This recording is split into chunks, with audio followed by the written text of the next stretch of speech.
thanks. Over to you, Steve, for your first presentation. Thank you. Cheers for that, Ben.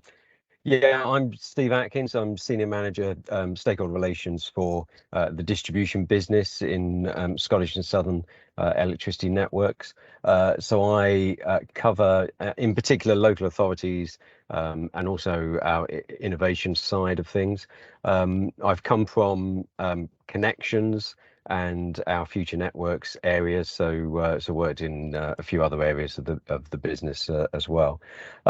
And what I thought I'd just talk to you a little bit about is how, in terms of net zero, how we see kind of local authorities as absolutely fundamental to that, and working closely with local groups, community groups, and local authorities.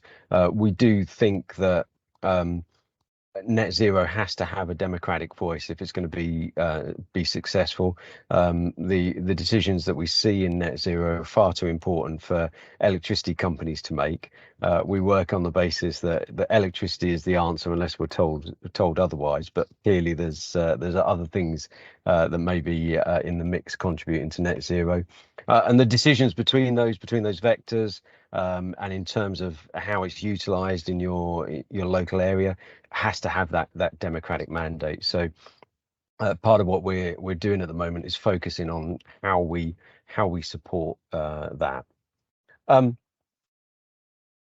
Just in terms of setting the scene, what we've tried to do is have this kind of stakeholder-led network development for the future. So we're taking a far more whole system approach to our planning, looking at stakeholder-led evidence, and we want to enable a network that will facilitate net zero ambitions, that it aligns with stakeholder needs, and it's capable of supporting significant increases in demand and generation connections.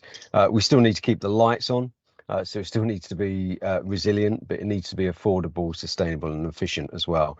We need to make sure that with net zero, we take everybody with us, and we don't leave anybody behind. And it allows customers and consumers opportunities to make some informed choices.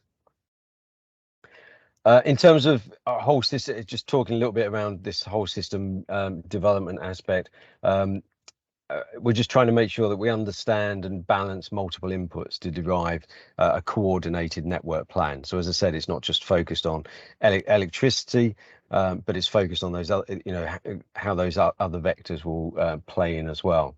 So clearly looking across the piece in terms of transport and planning, housing development, low carbon technologies, etc. And that's at a large scale and a small scale. So SSEN own a transmission company up here in Scotland that deals with pump storage, hydro, wind, those sort of things. But we're also working very closely with local schemes as well. So you're probably aware that we've worked closely with Oxfordshire County Council on Project Leo, where we've been utilising small-scale solar and their small hydro scheme as well on the Thames. And the idea is to link those national priorities with local efforts to meet net zero. Many local authorities have climate emergencies or climate plans, net zero plans. So we want to reflect those in how we prepare the network for the future. And that means working with not only local authorities, but developers, on the environmental side, transport providers, local councils, but also gas networks as well.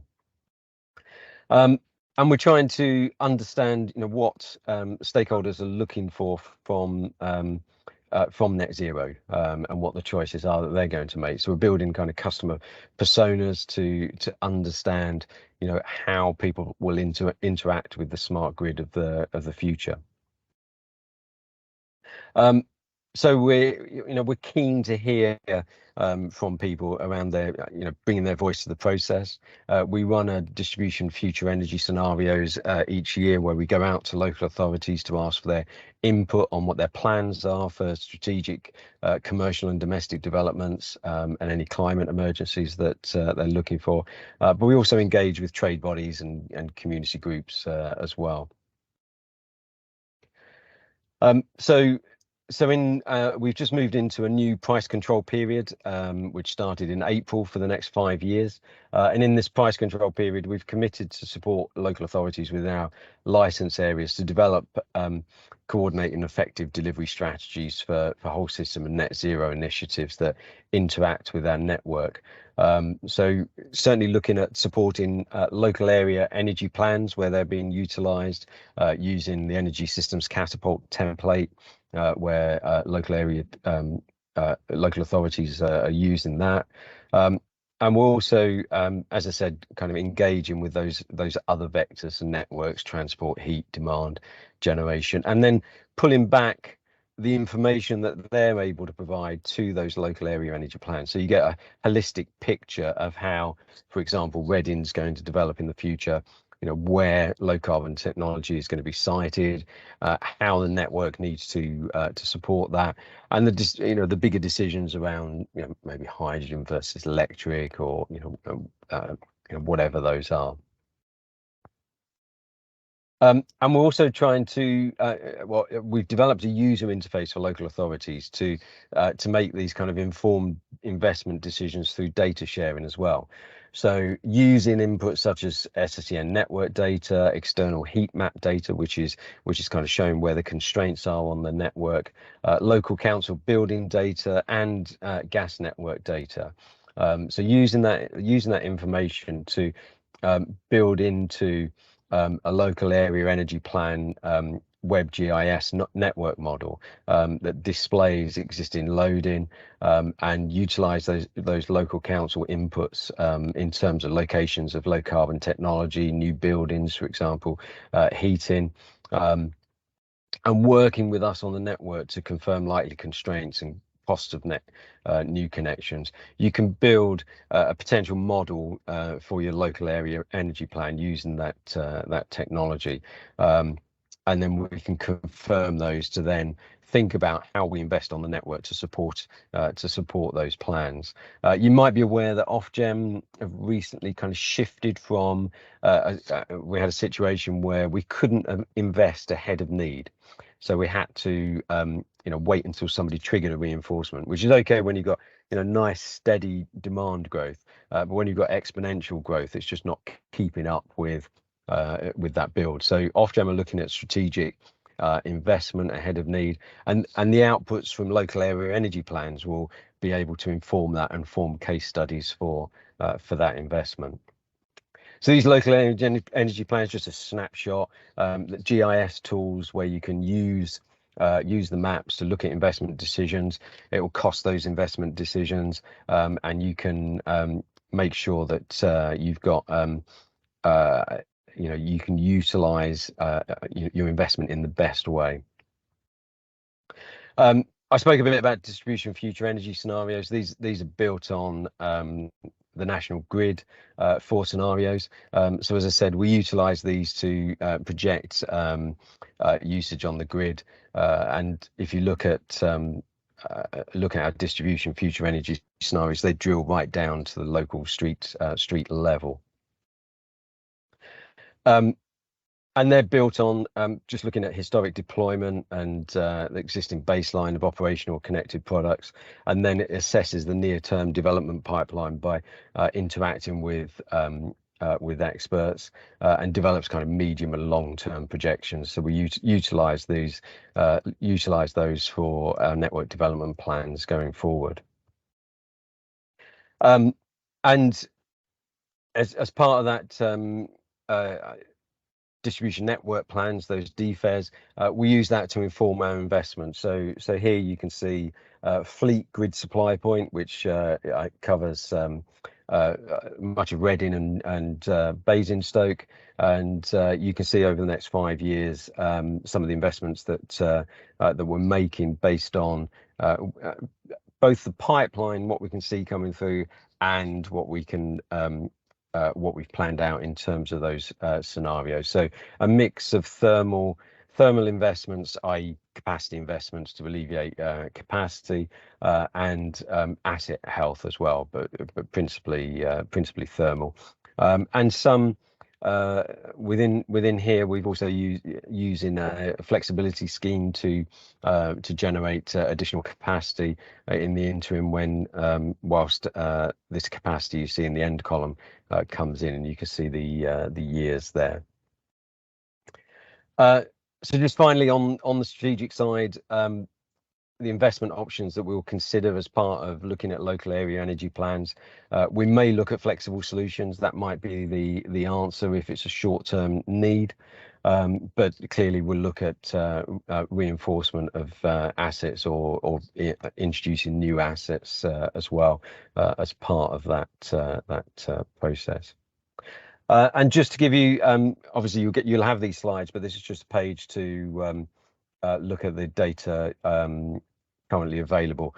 So all of these links, if you go into them, they'll give you detailed list of network development plans, development statements, the future energy scenarios, and other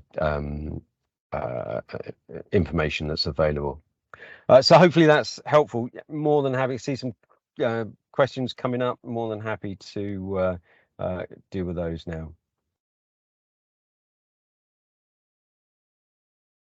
Thank you, Steve. I think if we can keep the major questions until the end, that would be great. I just noticed that I didn't.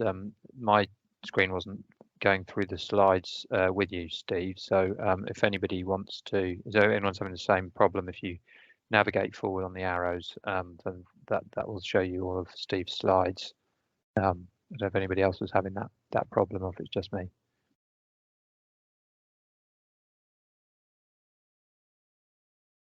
Looks like it might have just been me. Okay, yeah. Not to worry. Thanks. Thank you, Steve. Great to hear what plans you've got underway for the future on this front, and I think it's suffice to say we will all be working much more closely going forward on this work, as we are starting to do so now.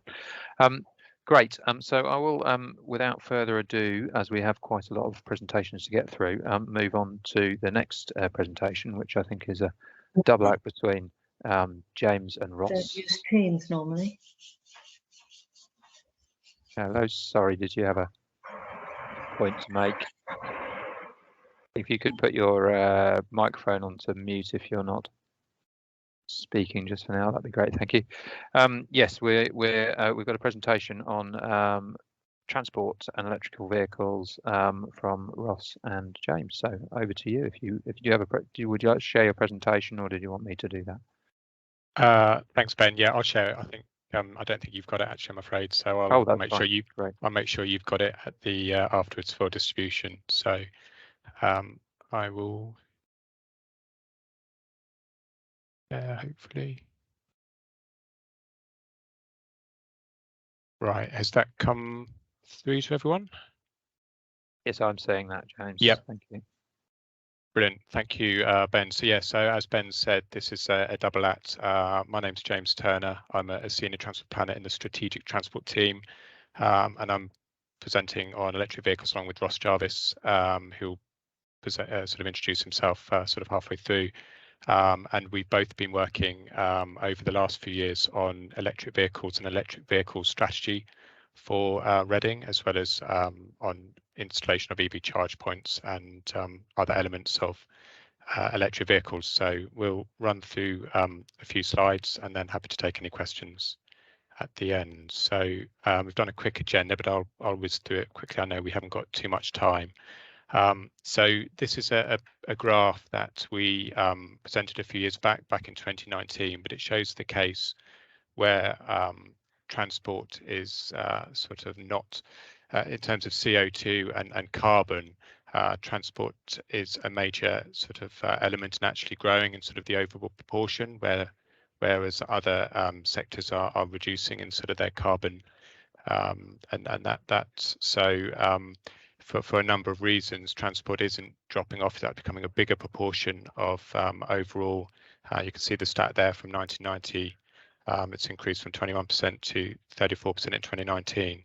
So we do need to do more from the transport sector to reduce carbon, decarbonise our transport, and hit our targets. Obviously, we're aware that the UK government intends to ban sale of petrol and diesel cars by 2030. So there's a major case for investment in electric vehicles, electric vehicle charging. The council, as we know, declared a climate emergency and net zero carbon pledge by 2030. So electric vehicles are going to be a major part of that. And there's a couple of stats there in terms of at the end of May this year, 780,000 fully electric cars, further 500,000 plug-in hybrids across the UK. 16.9% of all new car registrations electric in 2023, May 2023, and the final one there, the sort of 365,000 plug-in hybrid and battery electric cars registered, the growth of 20% since 2021. And that's a growth that's only going to accelerate as the cost of EVs comes down, and people choose that mode over petrol and diesel as they see more competitive prices in terms of fueling vehicles and outright price. So there is a big growth in electric vehicles, and we as a council we need to facilitate and encourage that so we can meet our targets for climate and net zero. Just in terms of our climate emergency strategy, these are our action sort of policies for zero emission vehicles. So you can read those out, but you can see that we've got a lot of targets to increase public electric vehicle charging points, and I'll come on to that in our strategy. Increase zero emission vehicle uptake, and that's what our strategy intends to encourage and facilitate. Reduce emissions from taxi fleet, and hopefully Ross can talk a bit about what we're doing with taxis there. So there are policies and actions that are particular for electric vehicles that are important for our climate emergency strategy. And here's one on EV ownership in Reading, and obviously back in 2012 there were sort of very few, if not none, and you can see the trajectory there, and that sort of goes back to the point sort of on the previous slides where you can see the growth, and that line's only going to go further as more and more EVs come into circulation. So what are we doing as a council? We have produced an electric vehicle charging infrastructure strategy, which we are bringing forward this summer along with our new local transport plan. We are intending to, these should get committee approval hopefully in July. They're going through at the moment, and then we'll be bringing those for consultation. And these will outline our policies, our strategies for obviously for local transport in our local transport plan, but our electric vehicle charging infrastructure strategy will be the first one we've brought forward. Obviously, previous local transport plans, we have not had electric vehicle charging. I think the last local transport plan was 2011. So if you go back to the previous slide, we only had 9 EVs registered in Reading in 2012. So obviously electric vehicles and electric vehicle strategies is something that's new to all local authorities. So this will be our first strategy. There's our vision from our local transport plan. I think just to pull out, the vision for creating a clean and green Reading. We extensively consulted on this back in 2019 and again in 2020, and I think we had over 3,000 responses and had lots of drop-ins, and there was a strong desire for a clean and a green environment and for better air quality, and so electric vehicles are going to be very key to delivering that vision. And there's the aim from our electric vehicle infrastructure strategy. It's really to accelerate the transition to electric vehicles for necessary travel. I think when we talk about necessary travel and electric vehicles, our transport strategy or our aim is not to just replace the thousands of petrol and diesel car trips with electric vehicle trips. because we would still have issues with congestion and other pollution with particulates and etc. But we do see electric vehicles as being a major component of our local transport plan and providing a clean and green Reading. So the key objectives of the strategy to develop a Reading-wide approach, increase public EV charging point and improve charging infrastructure. I think just on this point, and I hadn't mentioned it previously, but one of the issues that Reading has as a constrained sort of urban area with a lot of terraced housing is a large proportion of residents don't have off-street parking. So that is a potential problem for them in terms of adoption of electric vehicles. And how do we facilitate and encourage residents without any off-street parking to adopt an EV when they may see charging at home as being not available to them. And obviously one of the benefits of EVs is the ability for people to charge at home, perhaps on a night rate or on a cheaper rate, rather than going to a hub or somewhere where they'd be paying potentially a commercial rate. So we will be looking through our EV strategy as to how we can facilitate that. And again, Ross will talk a little bit later about lamp column chargers and other options available, but it's really providing an equality of charging infrastructure across the borough, so that if people choose or would like to adopt EVs, that they're able to do so.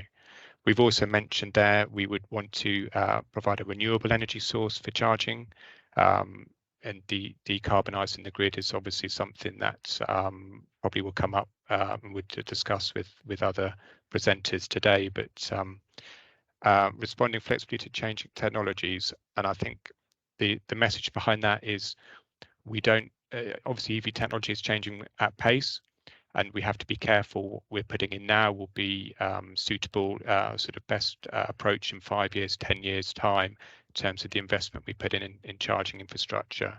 So we have to react to what the different charging options are, and make sure that we're moving with the technology. And finally, the council to lead by example by using EVs as much as possible and adopting EVs through our fleet. And that moves on to where we are. We have 2 electric cars in our pool cars, along with 7 electric vans and 5 electric refuse vehicles. And you can see a stat there that I pulled off some of our literature in terms of the greenhouse gas emission savings from our electric refuse vehicles.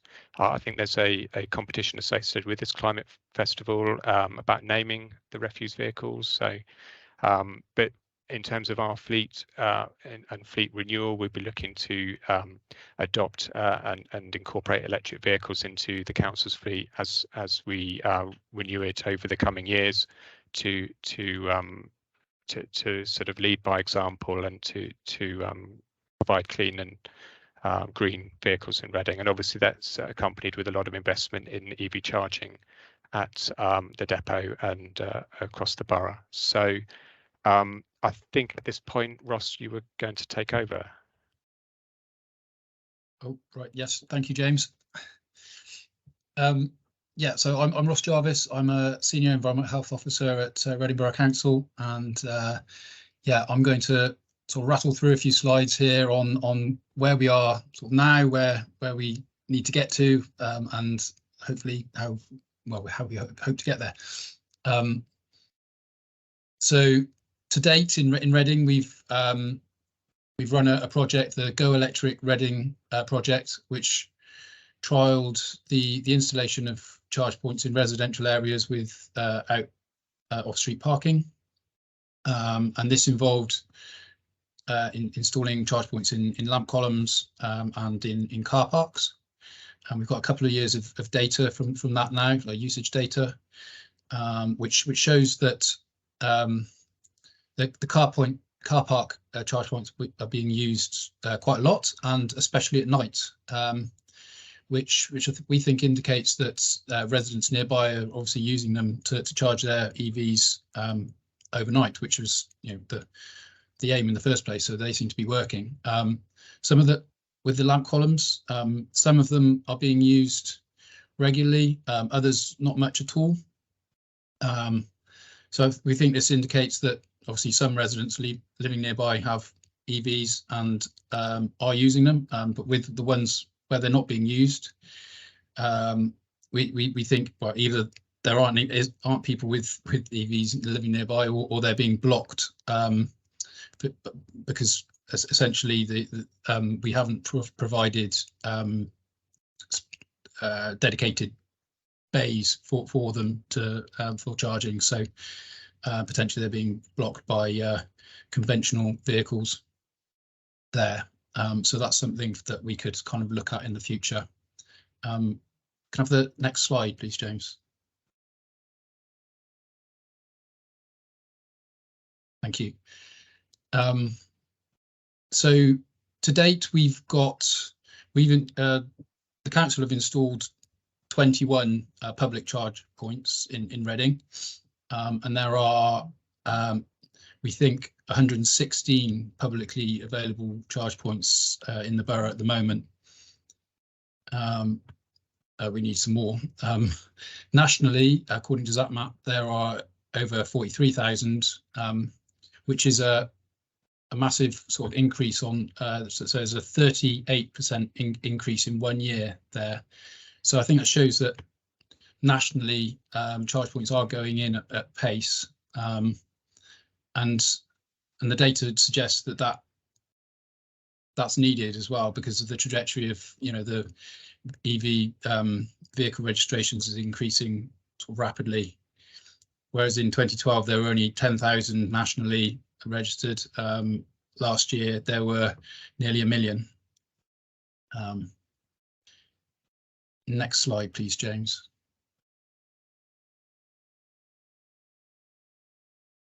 Thank you. So yeah, as plug-in vehicle ownership increases, there's obviously going to be a need for charging infrastructure to keep pace with that. This graph shows an estimate of how many on-street chargers would be needed. It uses EV car ownership projections and a 3-to-1 vehicle to charger ratio to estimate this. And as you can see, by this estimation, we may need over 3,000 charge points in residential areas alone by 2030, which is obviously a big ask.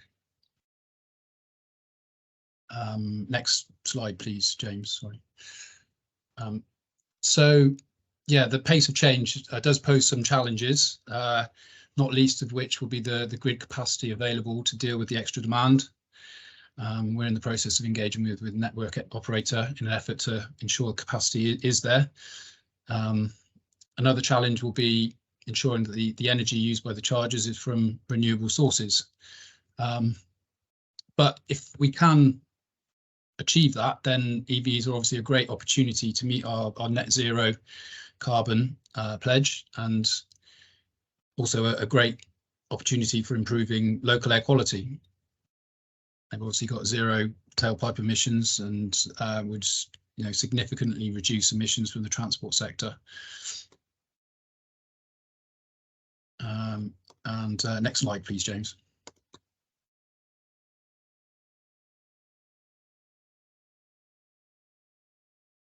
Okay, so yeah, how do we get there? I guess how do we get all these charge points installed? Well, the first step would be to get the EV infrastructure strategy approved and formally adopted, and then once we've done that, we'll be in a position to take advantage of the sort of significant amounts of funding that's available through the Levi funding scheme.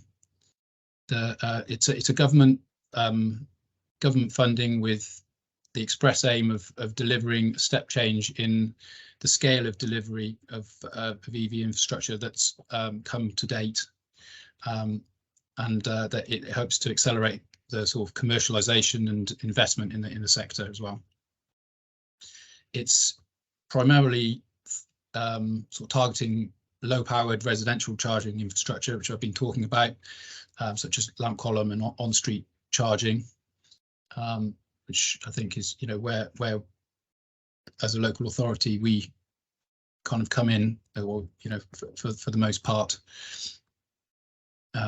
So we plan, the funding has got a kind of a revenue and a capital element to it, and we plan to use the revenue element to recruit new employees to carry out the work and develop in-house experience, expertise and experience. And then there's also going to be a sort of more strategic Berkshire role coming out of this. And then obviously the capital will enable the installation of the infrastructure that we need. And this should all be happening fairly soon. Applications for funding are due in November, and the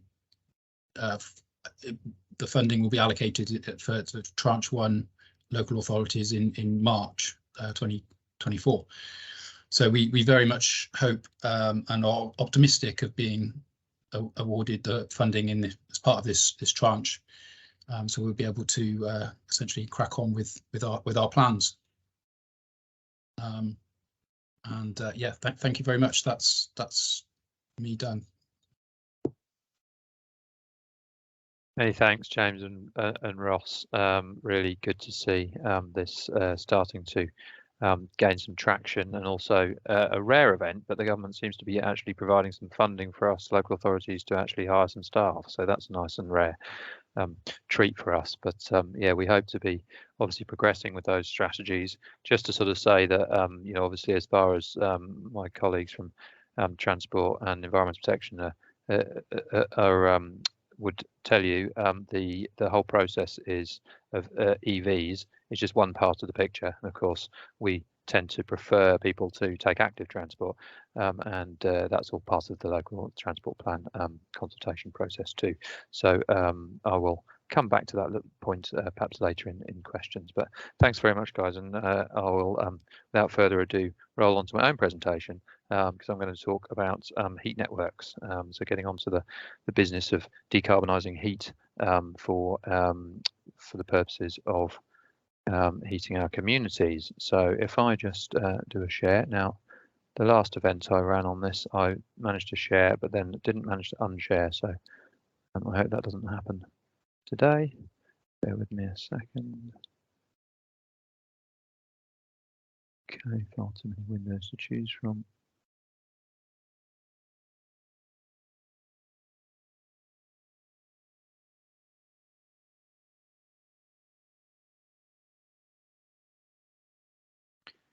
Okay, someone can shout out if they're seeing the presentation. I have gone blind on the screen now, so Ross, I can see you. Can you see my presentation? Yes, I can see it. Thank you very much. Okay, yes, the business of decarbonising heat, a huge challenge for the borough, and one we're increasingly involved in talking to our district network operator and Steve and his company about as we start to really experience some of the additional load that goes onto the electricity network with electrifying heat.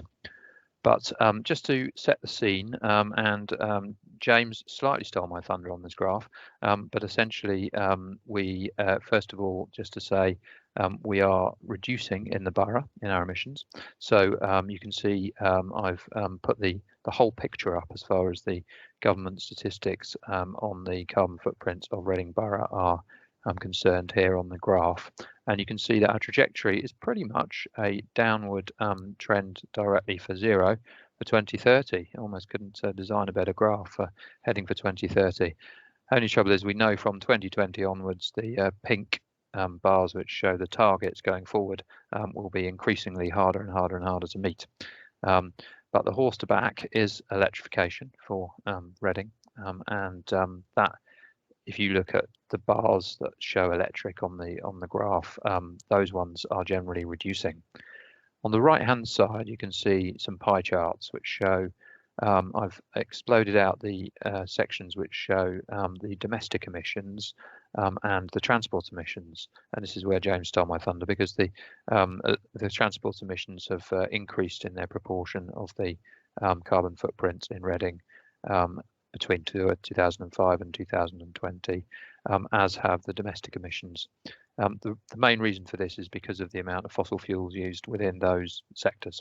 So clearly where the fossil fuels reside is where the carbon is, and that means that as we go forward decarbonising the electricity grid, we find those parts of the operations of the town are increasing in their proportion of our carbon footprint. So by contrast, you can see the grey section of the pie that was commercial emissions reducing quite significantly because of the amount of decarbonisation that's occurred of the electricity they're consuming, and also the mass rollout of LEDs and things like that have made a difference there.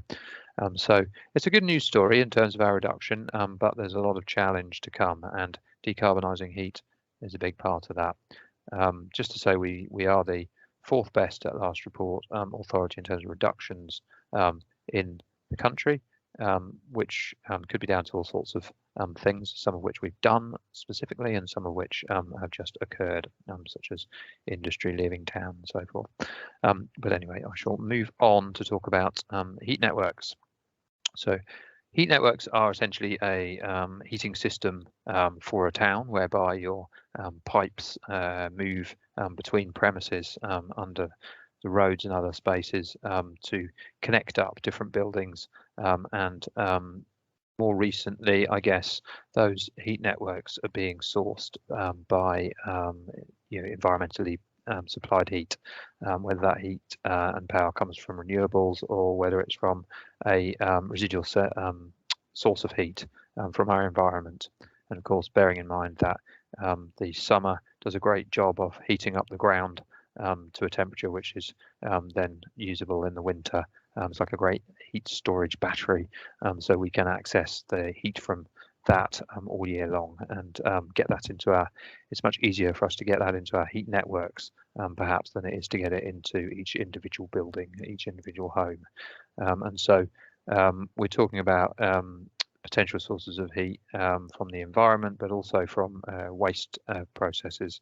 If we've got industrial heat, data centres and industrial processes, etc., and even people have done heat pumps that are integrated into the sewage system. So there are a whole range of different sources of heat, some of which you might not think of immediately, but are very helpful to step up using heat pumps into a heat network. So in Reading, we've done a feasibility study. It's taken a long time. It's a big feasibility process.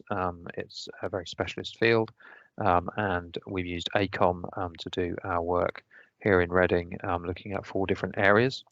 And some people on the call may be aware that we did this work some numbers of years ago, and this was the same conclusion. But ACOM followed on from that work and focused on the north of the station area. So we now have a more detailed feasibility study for the north of the station area in Reading, which is suitable for heat networks by dint of the amount of development that's occurring in that area. In practice, the feasibility study reached across into the Forbury Road and Kenhaven Drive area slightly too, as I'll show you. So first of all, let me just talk about the River Thames as a source of heat.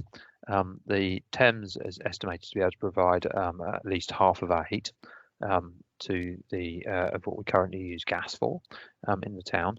And as you can see from the graph on the bottom left, if we were to continue to use gas and that gas wasn't decarbonised in any way, and the jury's out about whether that can happen or not, but essentially natural gas is a fossil fuel, and so our carbon emissions would continue to be as high as they are now from heat. If, on the other hand, we switch to electric, in the short term, that would use quite a lot of electricity, and apart from the fact that it wouldn't be possible given the amount of capacity that would be needed from the current electricity grid, it would also take some time before that's fully decarbonised, and therefore the blue line shows that it would take longer if we use direct heat, direct electric heat.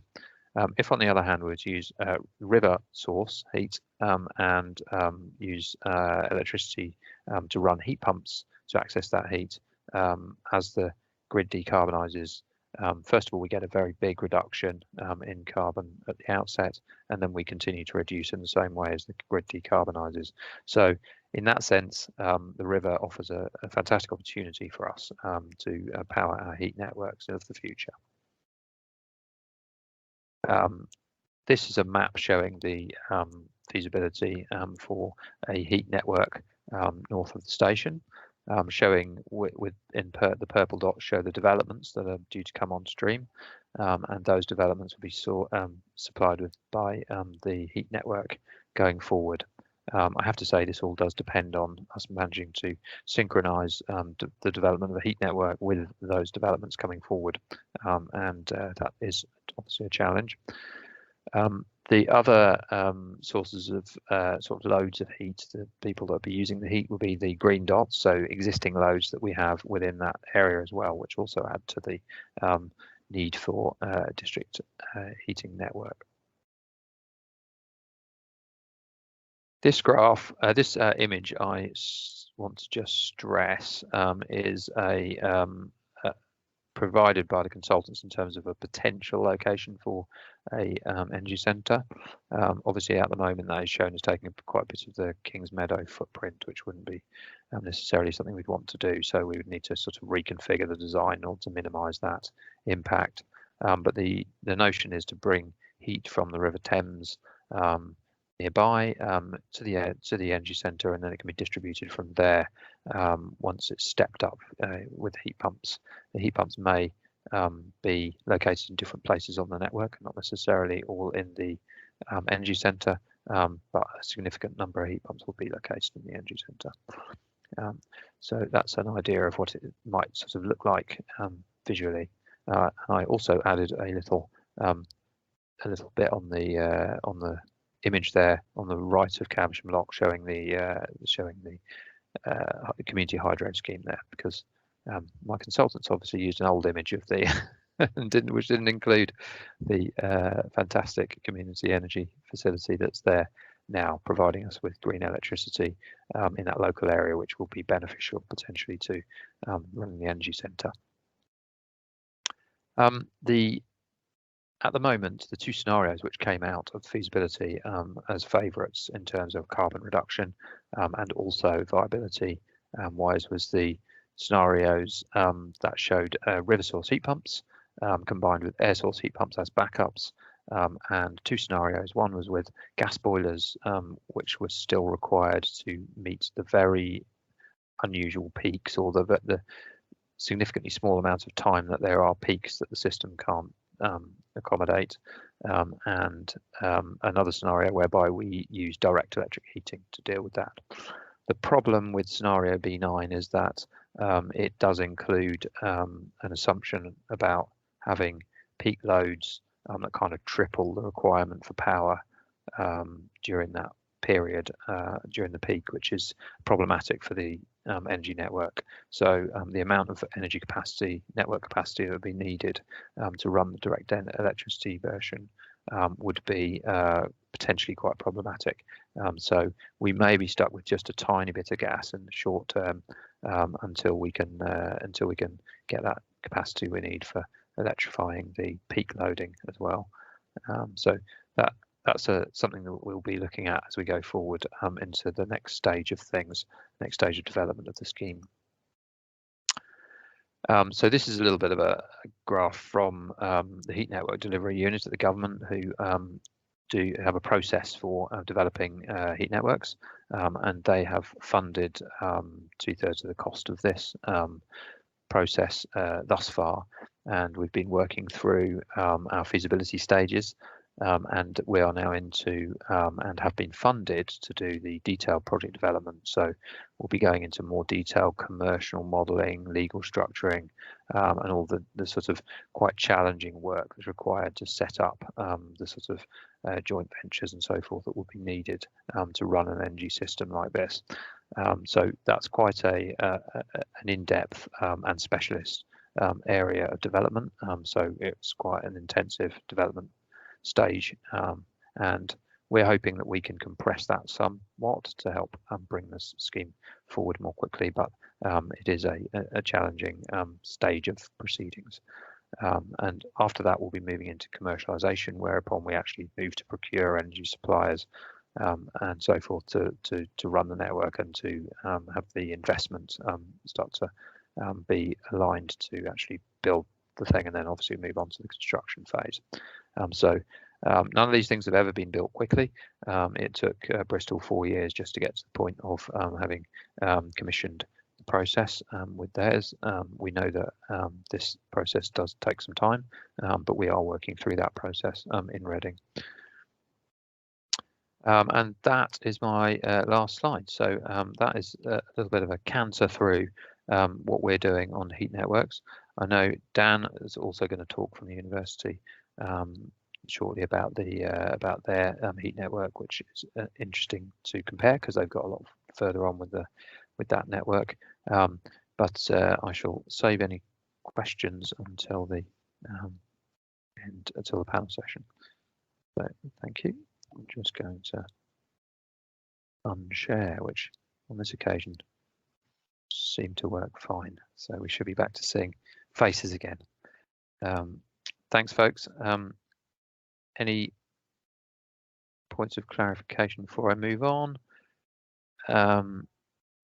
Yeah, I see some questions appearing in the chat, and we'll endeavour to pick those up during the panel session. So thank you for those contributors there.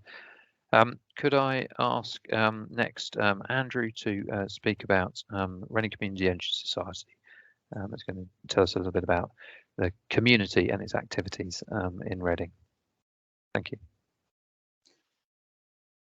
Right, okay. Are you okay to share, Andrew, or did you want me to share? I think I'm okay to share. Let me see if this... Great. Right, hopefully you can all see now the Reading Community Energy Society and introduction. Yes, we can see that. Yes, thank you, okay. Andrew. If you run the show, then it'll be full. Yeah.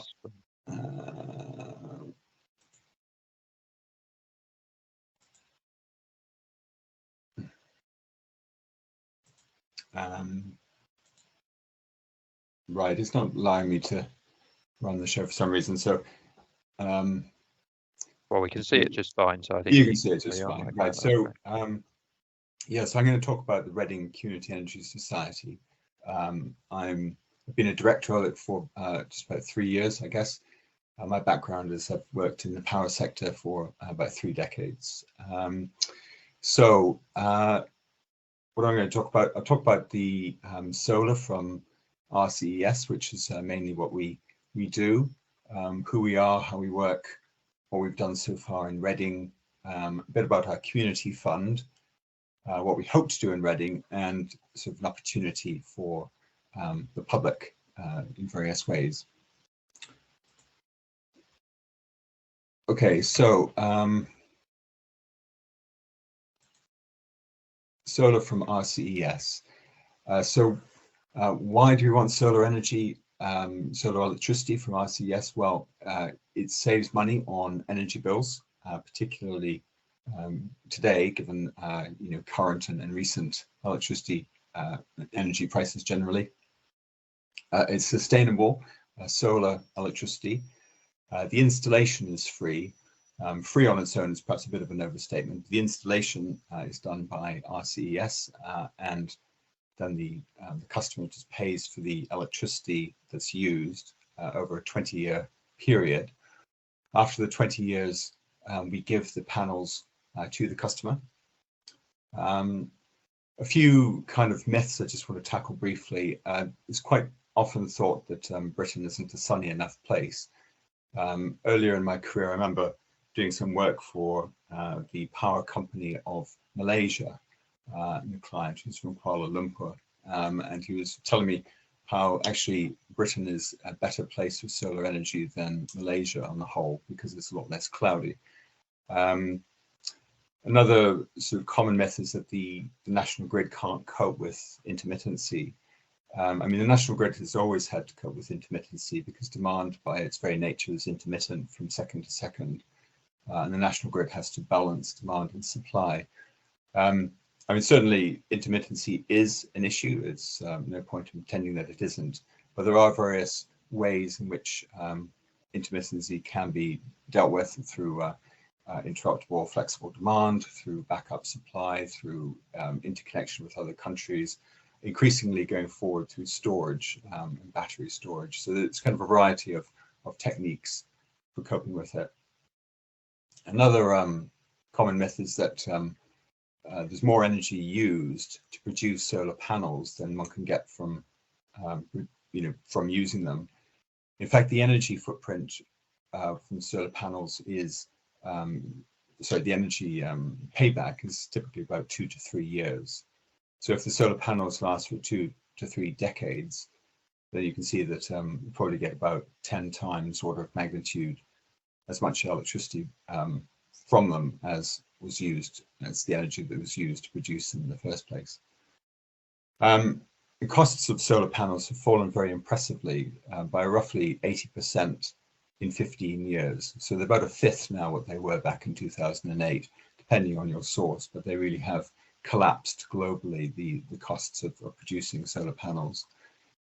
As I mentioned, you save money by getting your electricity from solar compared with what the tariffs are currently, and certainly save carbon emissions very significantly by using solar or indeed any other form of renewable electricity.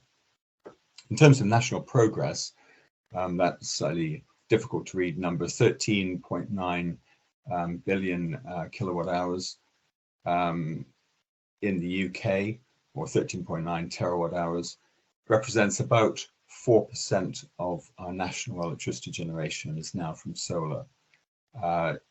The low carbon, or renewables rather, now makes up close to 40%, of which the biggest contributors are wind and biomass. And we still have a certain amount of hydro that generates, but solar has been growing slowly but steadily as a proportion of the total. So who are we? Well, RCES are a community benefit society established in 2015, so 8 years ago, following on from the Cooperative and Community Benefit Societies Act of 2014. We're a relatively small group. We have 8 directors, but we're not all full-time. We generally do other things apart from being directors of RCES.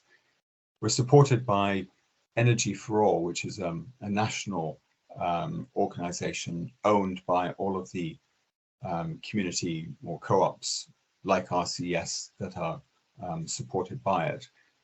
So there's about 30 or a little over 30 co-ops throughout the country that are supported by Energy for All, supported in terms of admin and technical expertise and financial matters, etc. And we have roughly 150 investors. I ought to know the number, but it's roughly 150. So how do we work? Well, we raise money through community, through a share offer. So we've had a couple of large share offers thus far. There's another one which is reasonably imminent, probably later this year or next year. So this money to buy shares in RCES is then used effectively to pay for the panels, to pay for the installations that we put onto roofs. There's then income on an annual basis from electricity sales and also from any excess electricity which is exported to the grid. That's a significantly smaller component of our income stream. And then there's also for the early installations, not current or future ones, but for the early installations, money from feed-in tariff. And then in terms of our costs, well, we have running costs, we have insurance, maintenance, admin costs. We pay back our investors, and then any residual money effectively goes into a community fund. So we're not profit making. Any sort of excess goes into this community fund, and I'll say a bit more about that in a moment. So in terms of progress, well, we've invested a little bit more than £500,000. We have a little over 500 kilowatts of installed capacity. We generate roughly 500,000 kilowatt hours of generation a year. Just to set that in context, that's about 0.003% of total solar PV in the UK. So it is relatively small scale, but nevertheless important. And actually, just to set that in context again, if one looks at our demand for electricity, you take sort of 100 average people in the UK, then 100 average people in the UK account for that much electricity, roughly. So in other words, take the electricity generated in the UK, divide by the population, multiply by 100, then you get 450,000 kilowatt hours per annum. And, just making the point that with all of this, we do as a society really need to look very long and hard at our energy demand, because without tackling our energy demand, then probably it's very unlikely indeed that we're going to meet our climate targets. We have 22 installations currently, quite diverse in nature. We have Central Library, for instance, a church, Lifespring Church, which is actually that one in the bottom right that you can see there. One of the few roofs that I've been on top of, so intimately acquainted with, cleaning bird poo and other detritus off the panels. Community centres, including South Reading Leisure Centre, which is the top right one you can see there. The school, High Down School, and university buildings, including the Museum of English Rural Life, which is the one on the bottom left, which you can see there. This captures just a bit of a spread in terms of the age as well. So we've got an old one, like just around the corner, which is bottom middle, and some of the newer ones are the Murrell and South Reading Leisure Centre that I mentioned. And in terms of size, the South Reading Leisure Centre is one of our bigger ones. It's about 50 kilowatts, whereas just around the corner, which is bottom middle, is about 10 kilowatts. So that's sort of, the range in terms of age and diversity and size. So I'll say a little bit about our community fund. This provides support for improving sustainability in the local community. So just over the last year, we've invested money in a scheme for vegetable trucks at High Down School, and also for some sustainability reading for children, age-appropriate material. Energy efficient developments in organizations. This includes, for instance, programs to bring in LED lighting, and other schemes which may reduce greenhouse gas emissions apart from reducing energy consumption or improving sustainability. So, in principle, we would look at any, technological innovation, for instance, to reduce greenhouse gas emissions as being a contender for support by the community fund. It is targeted at local charities or not-for-profit organizations. And last year we funded 7 projects, a total of £8,000. And we're projecting to... Sorry, Andrew, I just asked people to put their microphones off if they're not speaking. Thank you. We're projecting to award about £250,000 in grants over the next 17 years. So an average of about £14,000 and £15,000 a year over the next 17 years. What we hope to do is, carry on supporting growth in renewable energy in and around Reading. support sustainability initiatives locally, primarily solar photovoltaic, but we are open to other opportunities.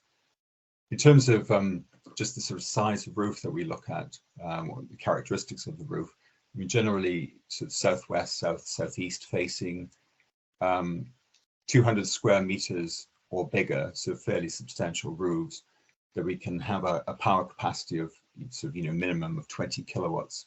I mentioned just around the corner one of our early ones, which is more like 10 kilowatts, but what we're looking at going forward is typically 20 kilowatts and above, and unshaded. We do like trees, except when they're covering our solar panels. And sort of sites which consume most of the generation on site, because frankly, what we get paid for exporting the electricity is a lot less than what we can get for selling it for use on site. So in terms of the opportunity for members of the public and organizations, there's this, no cost, no hassle installation of PV panels managed by RCES and operated by RCES over the 20-year period. Competitive electricity prices, particularly in the current environment, either fixed or linked to inflation, although inflation's high, being linked to inflation is a lot better than seeing energy prices triple over a year or so, as has happened fairly recently. There is the option to invest yourselves as and when there is another share offer, and as I mentioned, we are expecting the next share offer to be fairly soon. And then there's community fund possibilities to support sustainability locally. And that's it really. For further information, that's our website. Yeah, that's it for me. Many thanks, Andrew, and thank you for all the hard work you put in. I should point out none of the directors, or almost none of the directors, take any salary from any of this, so they're all offering their time free of charge to their investors and to the beneficiaries of the project. So fantastic scheme. We're very lucky to have it in Reading, and I know we've got at least 3 directors on the call, so thank you from all the rest of us for all your efforts, and long may RCS continue to grow as well and take on more, get more of these roofs that all just point at the sky for mostly no reason. To apart from keeping the rain off, to generate energy for us and take us towards our net zero future. So thanks very much. The last speaker is Dan Fernbach, who comes to us to talk about their energy, their heat schemes. And Dan, you're doing some impressive projects at the university, so do come and tell us a bit about them. Thank you. Thank you, Ben. And good evening, everybody. Let me just share my slides first of all. Ben, as I can see you, can you just give me the thumbs up that slides are on the screen? Excellent. Thank you. So yeah, good evening. So I'm going to talk about heat pumps, which I guess links very nicely to a lot of what Ben talked about with heat networks. So firstly, just a little bit about heat pumps. Heat pumps come in all shapes and sizes. So working from the left, sort of clockwise, you've got a kind of domestic size air source heat pump, or a pair of domestic size air source heat pumps there, and then moving to the right, you've got a more industrial sized air source heat pump. Below that, an industrial sized ground source or water source heat pump. And then moving to the bottom left, that is my fridge, which also has a heat pump, because all fridges work with a heat pump. So we all have heat pumps, whether we know it or not. So I wanted to try and explain in one slide how a heat pump works, and this has taken some time to put together to try and give a bit of an explanation of how a heat pump works. So heat pumps work by absorbing heat from a heat source, or low-grade heat from a heat source, and that can be ground, it can be water, as Ben very much talked about, or it can be air. And with ground or water, then the heat is captured into a fluid, whereas with air it's blown directly, and that is passed through a heat exchanger to bring heat into a refrigeration circuit. So the pipes that you have in your fridge, that is a refrigeration circuit. And that refrigerant that's circulating around the network, your pipes, can absorb a significant amount of heat. It absorbs a significant amount of heat because it's at very low pressure, which means it has a very low boiling point, and turns the liquid refrigerant into a gas when that happens.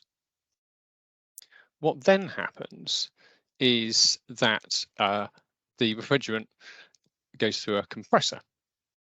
And when the refrigerant gas is compressed, then that further increases the temperature. But what it also does is lead to a change of the state from a gas back to a liquid. And in doing that, that gives up a lot of what's called latent heat. So it releases a lot of heat from that refrigerant. And that's pretty crucial for the way that a heat pump works. That heat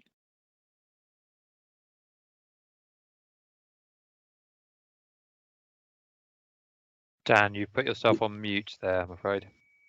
I did. Sorry, thank you. So that heat goes through a heat exchanger and transfers the heat from the refrigerant network into the space heating system in the building in question. And that really is the basis of how a heat pump works. And then the final sort of piece of the is that the refrigerant then goes through an expansion valve, which reduces the pressure again, cooling the liquid further, and that then starts the cycle again of being able to absorb more heat, and around we go. So that in one slide is how a heat pump works. Like Andrew, I was keen to address some common myths around heat pumps.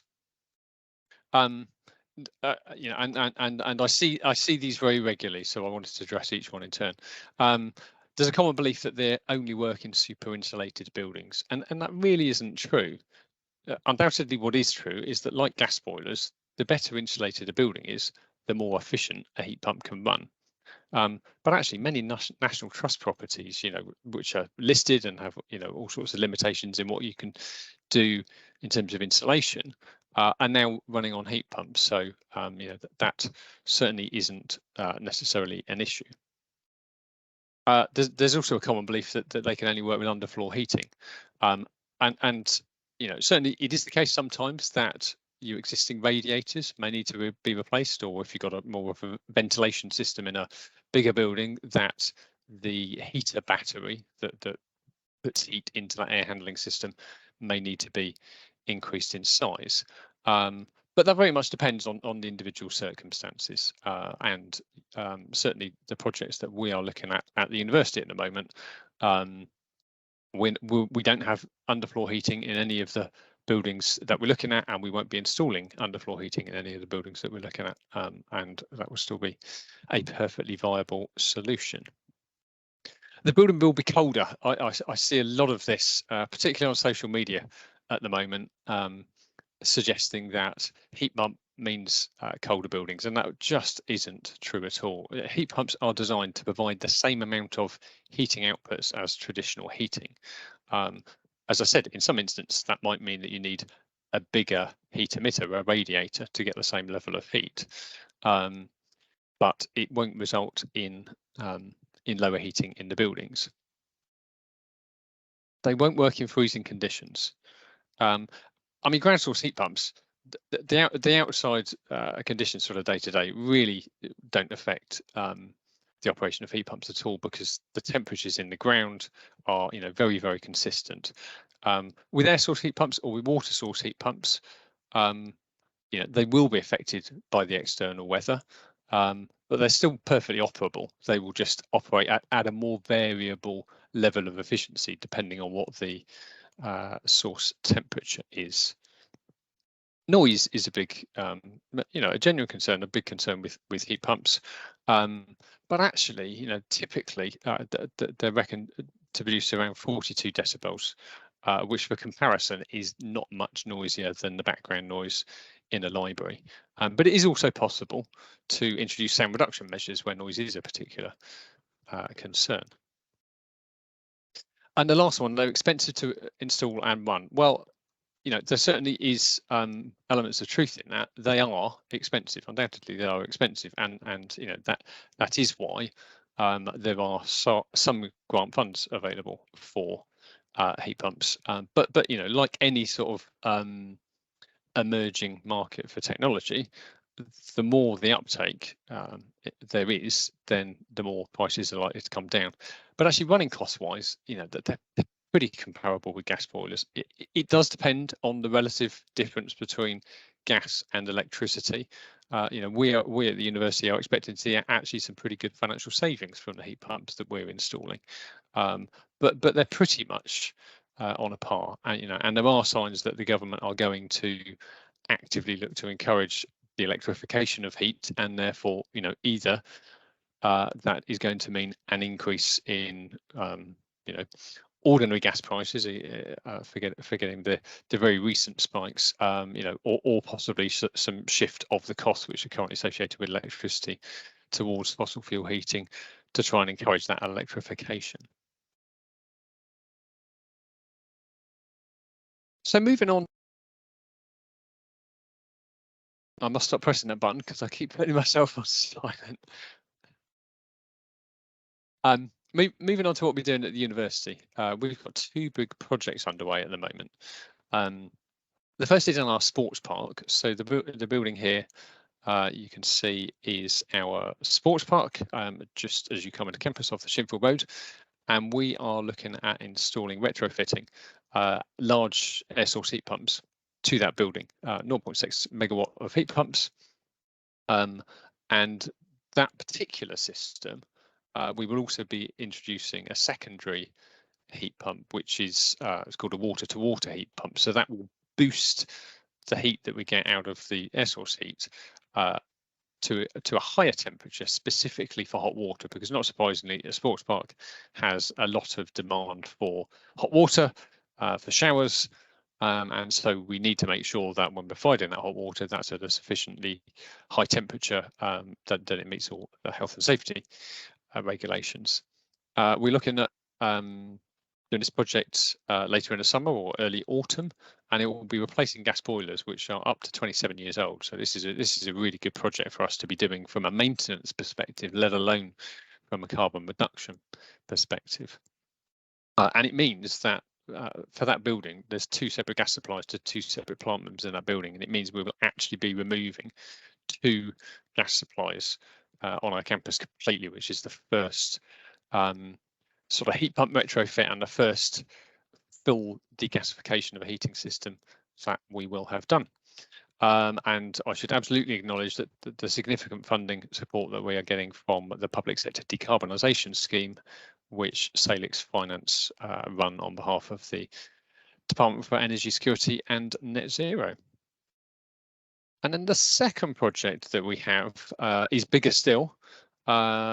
We have an energy centre. We are lucky enough to already have a heat network, a district heating network on the university campus. 3.3 kilometres of district heating runs under our campus and provides heat to 15 of our buildings already. This energy centre was only built in 2015, and when we built it, we were already sort of thinking about the future and potential new technologies, and so there is already enough space in that building to introduce this large heat pump, which we're proposing to do. This is a just over a megawatt heat pump, so a big heat pump. And this particular heat pump is a water source heat pump. And what we are looking at doing is taking water from the aquifer below the ground, so 120 meters below the ground, and extracting the heat in the way that I just described to provide heat into this heat pump, which will actually deliver 80-degree flow temperatures into our district heating network. So that sort of underlines the point about, heat pumps can provide high temperatures of heating.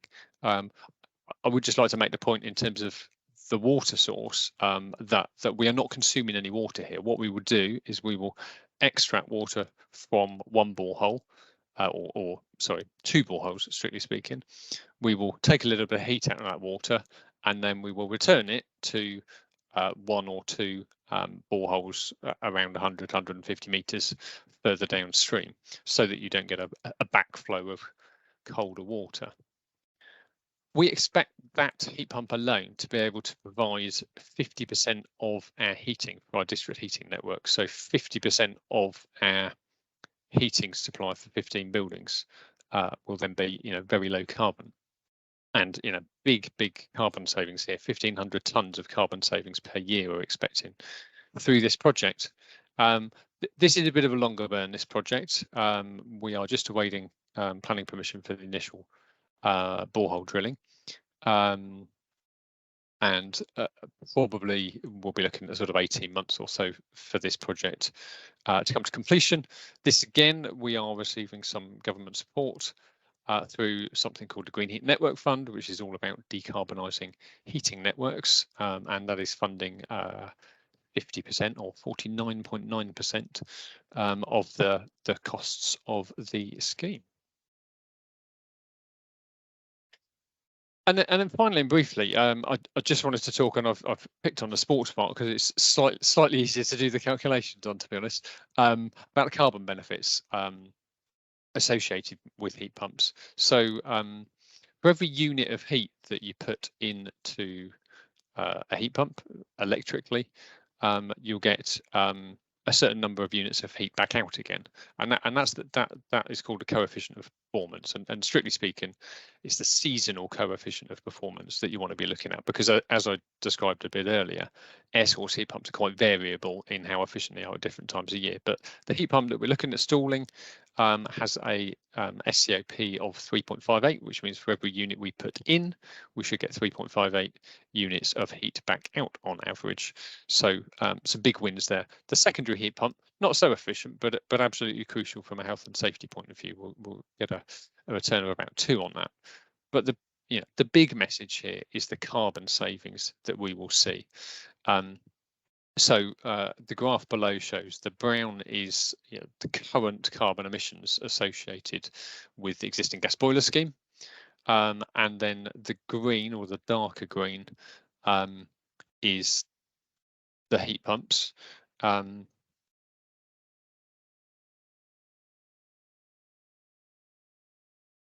Sorry, wrong button again. Which resulted in about a 90% reduction in the carbon emissions from that heating system. But if you also take into account that building has, you might have spotted in the photo earlier on, a very large solar array on the roof, 118 kilowatts of solar on the roof. Actually, if you sort of look at the net zero carbon of that building, it actually ends up with a 96% reduction in the carbon footprint of that heating system. And that is me. Thank you. Thank you, Dan. 96%. That would be a very good situation for us in the town, wouldn't it? Thank you, speakers. A range of absolutely fascinating and encouraging presentations about things that are happening across Reading to decarbonise the town. I think we have slightly gone over the amount of time that we expected from the presentation, so we've got quite a limited amount of time for questions. So apologies, I'm going to rather canter through.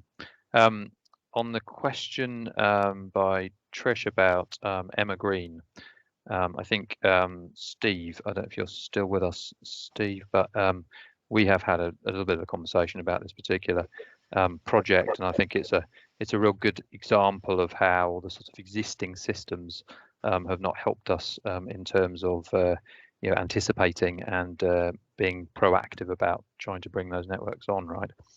Would you like to say a word or two about that, Steve, about the idea of having a restriction to capacity at development side?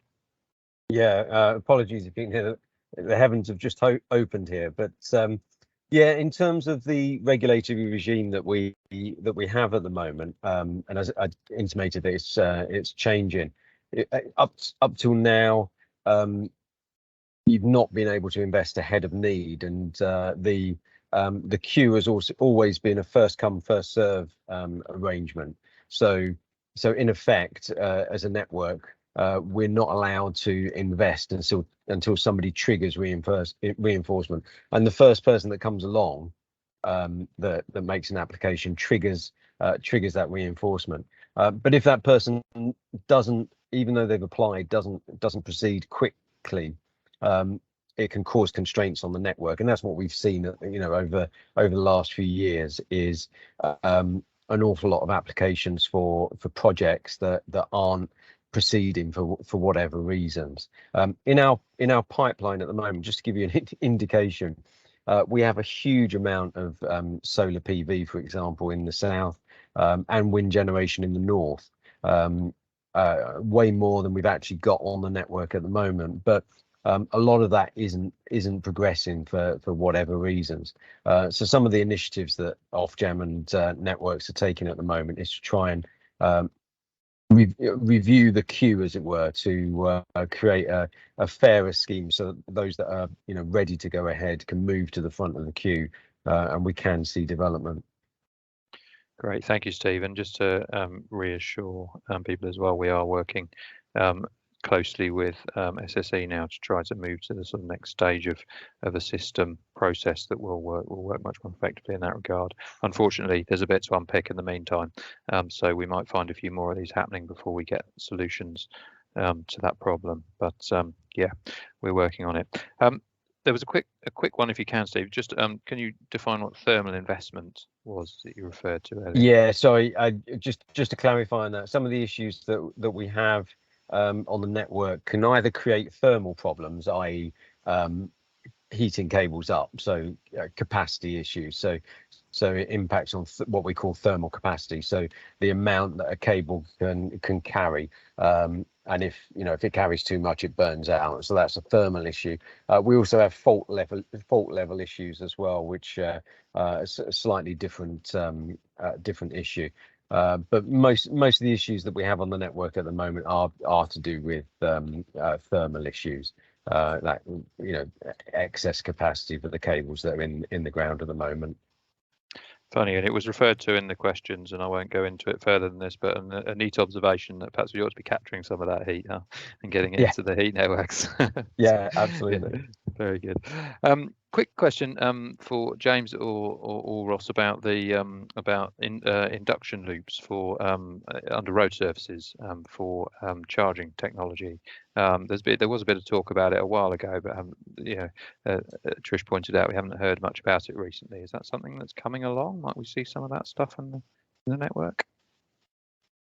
I can answer that, James, or partly at least. I mean, I know that there are trials afoot still. I think there have been some in Nottingham for on taxi ranks and things like that, which I think have been relatively successful. I think there are still some issues to overcome.